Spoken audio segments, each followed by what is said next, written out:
As many search for the meaning of life, they think it's often found in finances. In Ecclesiastes chapter 2, verse 8, we read about Solomon in his quest, in his search for the meaning of life.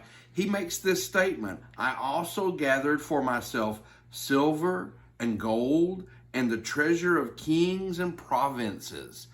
How much wealth did Solomon have? Well, if you turn back in your Bible to the time when he was actually king in the book of 1 Kings chapter 10, it gives us just a little bit of insight. The Bible tells us in 1 Kings chapter 10, now the weight of the gold that came to Solomon in 1 year was 666 talents of gold, which is about the equivalent of 25 tons of gold per year.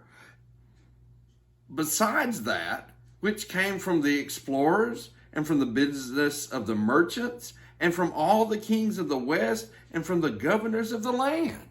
In fact, the Bible tells us that Solomon made 300 large shields of beaten gold, that he overlaid his throne of ivory with gold, and that all his drinking vessels were made of gold. If you put that in today's economy, 25 tons of gold is somewhere around $1.8 billion.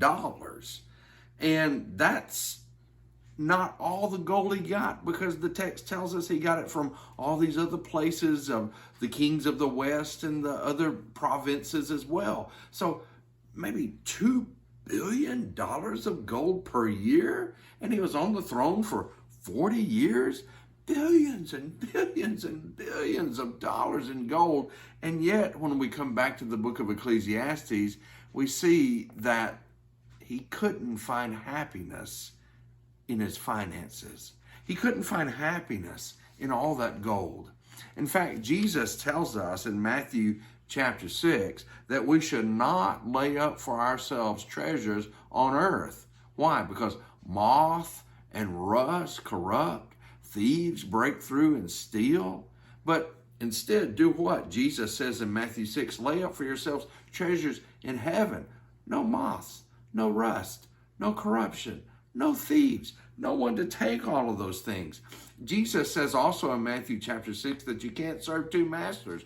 You can't serve God and you can't serve money, because you'll love one and hate the other. And Solomon, unfortunately, tried to find his happiness by serving money. It's ironic that in Matthew chapter 6 and a few more verses, Jesus says, don't worry about clothing, think about Solomon. And he uses him as an example and says, even the lilies of the field are dressed better than him in all his glory. So the answer is not found in money. The answer is not found in gold. And all you have to do is look at a little flower in the field and realize how rich we really can be in God.